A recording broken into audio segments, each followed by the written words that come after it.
So I got a bit of a question online on how I teach students how to do holds. So what I have here is that I usually do this after they get explained how holds work, and this is like the basic entries to hold. So we're going to use the NOS canister as the VOR, and we're going to use the shoe as pointing towards the 360 degree radial.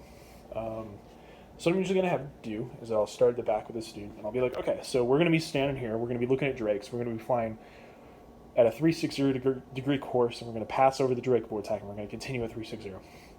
Now, ATC is going to give us a clearance, and they're going to say, number 9595 Juliet, hold north of the Drake vortex on the 360 degree radial, make left turns. So I'm going to ask the student, like, okay, so like, what do you think we're going to do? Hopefully they'll answer, we're going to continue to fly straight, go a minute north on the 360, then we're going to do a parallel hold entry and then make left turns. Like, good. Okay, now, what would we usually do with a student, right? We'd be like, oh, draw it out with your finger. But what usually happens with the students when they draw it out with the fingers is that they don't really get the tactile feel. So they don't really get that, place in space. What I'll have them do is that, okay, so now show me. So walk it out. So the student, start walking towards the VOR, right? They'll pass over the VOR, continually walk up, right? We'll turn around. We'll make our P for parallel hold entry, and then we'll stop at the VOR, and then I'll have them spin if I have more room. Unfortunately, in my little place here, I don't have too much room.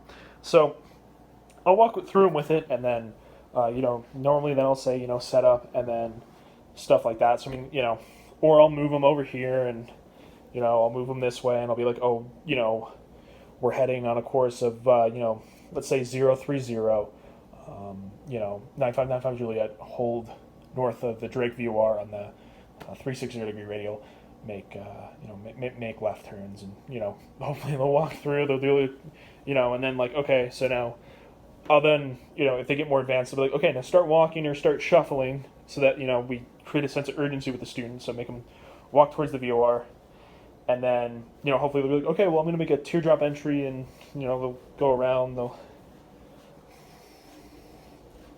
make their teardrop entry, and they'll end up on the 360 radial, or then also end up or enter direct, 9595 Juliet, enter direct on the 360 degree radial left turns. Okay, well I'm gonna make a direct entry, and then make sure, okay, I'm over the point, standard rate turn, and then plot around like this. Another cool thing that you can do is that normally I'll set it up so that the student's facing north, towards the can VOR. And then I'll set them up with like a compass, and then they actually know like what heading that they're flying on the phone. But unfortunately, I use my phone to record, so I really can't show that. But hopefully, this kind of shows kind of what it is. I might make a little bit more of a detailed video later, like kind of with like an actual other person to be like, oh, this is how you teach holds. This is how I teach holds. But hopefully, this will give you like a good idea of like how to get the student to like walk it out on like the ground instead of just doing it with them. And then when they get up in the plane, they kind of have no idea spatially where they are in relation to the VOR. So